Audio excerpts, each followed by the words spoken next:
अस्सलाम वालेकुम। यूनियन सदर Shahbaz Masih MC Mianwali CBA registered.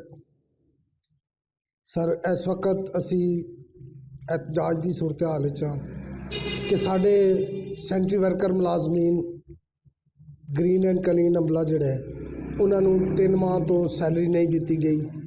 बारहा DC साहब को, एडमिनिस्ट्रेटर साहब को और चीफ ऑफिसर साहब को रिक्वेस्ट की गई है कि साढ़े अमला सफाई को सैलरी दी जाए ग्रीन एंड क्लीन को, क्योंकि ये लोग 30 दिन की अप्रूवल ते आते हैं और इन्हों के आर्डर किए जाते हैं। अजे तक इन्हों कोई सैलरी नहीं दी गई। उन्होंने छोटे छोटे बच्चे ने 31 तारीख को क्रिश्चन अमले की ईस्टर है, उन्होंने भी बेहद ज़रूरत है सैलरी की। छोटे छोटे बच्चे ने और अगों साढ़े मुस्लिम भाइयों की ईद आ रही है 10 नूं या 12 नूं, उन्होंने भी सैलरी की ज़रूरत है, क्योंकि छोटे छोटे बच्चे ने। एक मजदूर जो मजदूरी करता है तो उन्होंने सैलरी मिलनी चाहिए है। साढ़े वज़ीर आला पंजाब साहबा का विज़न है कि साफ सुथरा पंजाब, मगर ए देखो कि जो एक मजदूर नूं, एक सेंट्री वर्कर नूं सैलरी नहीं मिलेगी तो साफ सुथरा पंजाब किस तरह हो सकता है। साढ़े जेडे मुस्तकिल सेंट्री वर्कर ने और वर्कमैन ओवर टाइम जेडे ने उन्होंने पिछले साल तो बकरा ईद रोज़े वाली ईद दे विच जेडे ओवर टाइम लगाए गए सन गस्टड छुट्टियां उन्होंने वो सैलरी अजे तक ओवर टाइम नहीं मिलिया।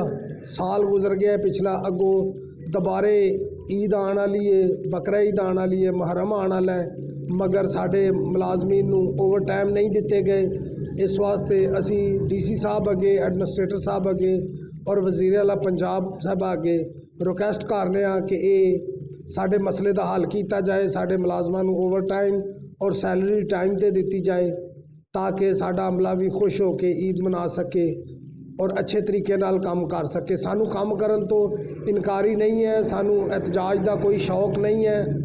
साडा मियांवाली अपना शहर है, असी नहीं चाहते कि एहतजाज होवे, मगर साडे अफसराने वाला सानू मजबूर करते हैं साड़ी सैलरी रोक के या मौके ते ओवर टाइम सानू ना दे के कि असी लोग एहतजाज करिए।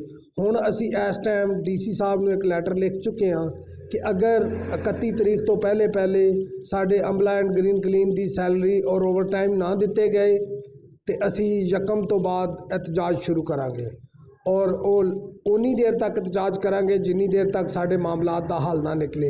और फिर इल्ज़ाम साढ़े ते देंगे जी कि अमला सफाई शहर की सफाई नहीं होंदी और एहतजाज कर रहे हैं, क्योंकि रोज़ियां दे दिन ने असी नहीं चाहते कि साढ़े मुस्लिम भाइयों के इबादत के दिहाड़े ने और शहर च गंदगी फैले। असी चाहते हैं कि असी साफ सुथरा अपना मियांवाली रखिए।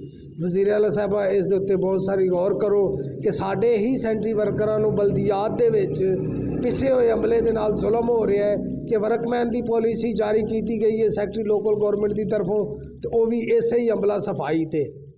क्या अगर अमला सफाई वर्कमैन हो सकता है तो चीफ ऑफिसर या बाकी अफिसर नहीं वर्कमैन हो सकते? या तो पूरा दायरा वर्कमैन करो या साडा अमला सफाई तो भी वर्कमैन की पॉलिसी उठाओ और साडे अमला सफाई के जोड़े मसले मसाइल ने इन्हां दा हल कढ़ो और इन्हां नूं मतलब जिहड़ा है ना साडा मामला दुरुस्त करो, वरना असी एहतजाज करन दा हक महफूज रखने और असी नहीं चाहते जदों असी एहतजाज करने साडा अपना बहुत दिल दुखदा है कि साढ़े नाल क्या अकलीत समझ के जुल्म किया जाता है। इस वजह तो साड़ी ईद के मौके पर ये सैलरियाँ या ओवर टाइम के मामलात रोक दिते जाते हैं। इस वास्ते मेहरबानी की जाए कि साढ़े इस मसले का हल किया जाए। पाकिस्तान जिंदाबाद।